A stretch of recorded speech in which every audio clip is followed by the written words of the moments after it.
Hello and welcome to the first video of Sir Real Estate. Here I'll be making a 6-video album of my real estate ISM journey in my class, Independent Study and Mentorship, under the mentorship of Kobe Zinn in Frisco High School. Today, as the first video of our 6 full album, I'll be talking about real estate investment trusts, and I will be explaining you the specifics of this type of real estate. So we'll be diving into the world of real estate investment trusts, or REITs, as they call it in the real estate world, and how they're revolutionizing the people and how they invest in real estate. So let's dive into it. Well, it's just great to have everyone here. I'm just excited to talk about REITs, which are very popular recently and before, and they've been used as investment vehicles for both seasoned investors and even newcomers like novice investors. So I'll get right into it. What exactly is a REIT? Well, simply put, a REIT or real estate investment trust, is a company that owns or operates or even finances an income-producing real estate across a variety of different property sectors or areas. And these properties can include everything from office buildings, apartments, and industrial facilities, hotels, and even shopping malls. So it's sometimes comparable to a stock.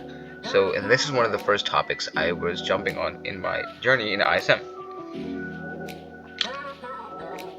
So, as a definition, a real estate investment trust is a company, I already said, that owns, operates, finances income-producing real estate assets.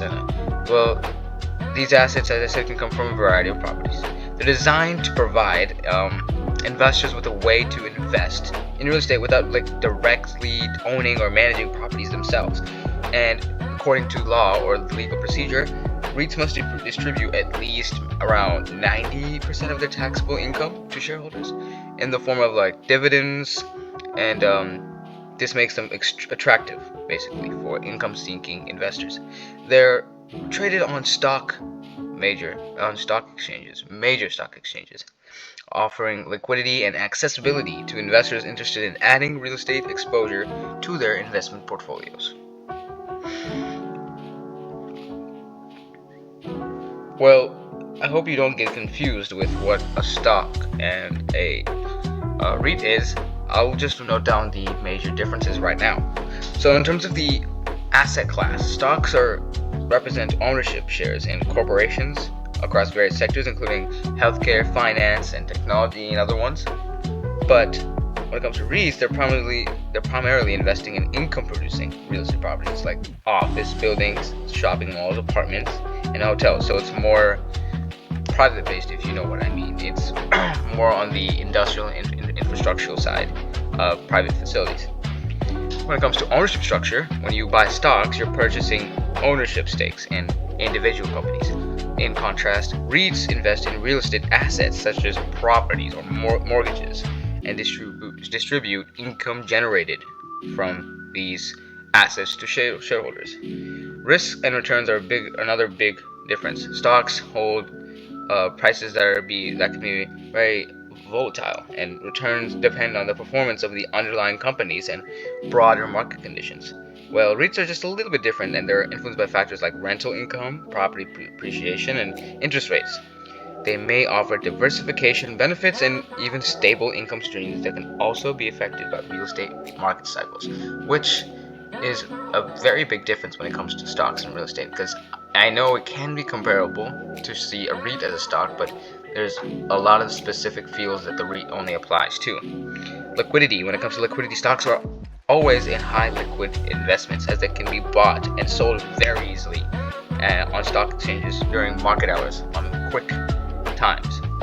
REITs also trade on major stock exchanges as well, providing liquidity to investors, but the only difference is that they may fluctuate depending on the demand and, as I said, the underlying real estate market conditions.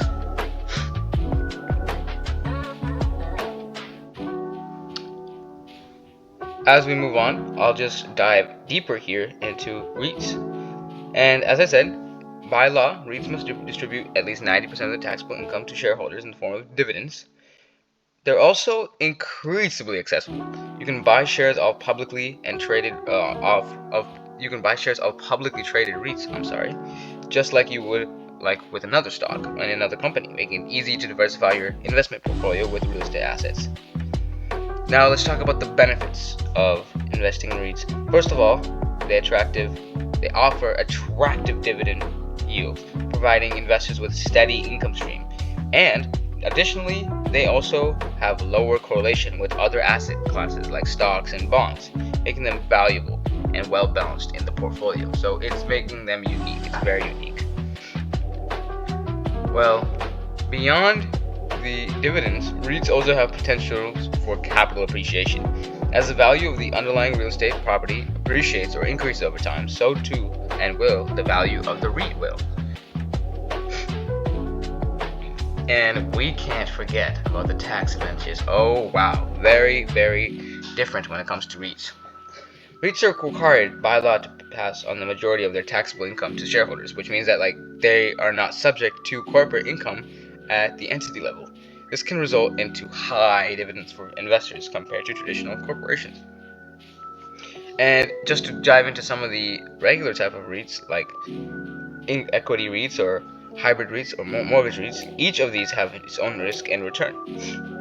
So whether you're looking to find regular income and diversification or potential growth, REITs offer a compelling investment opportunity that is extremely secure. Now, as a short recap, as I said before,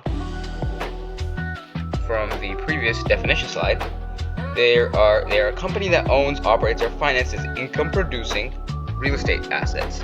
These assets can vary from properties like office buildings and apartments and hotels and others, like healthcare facilities as well.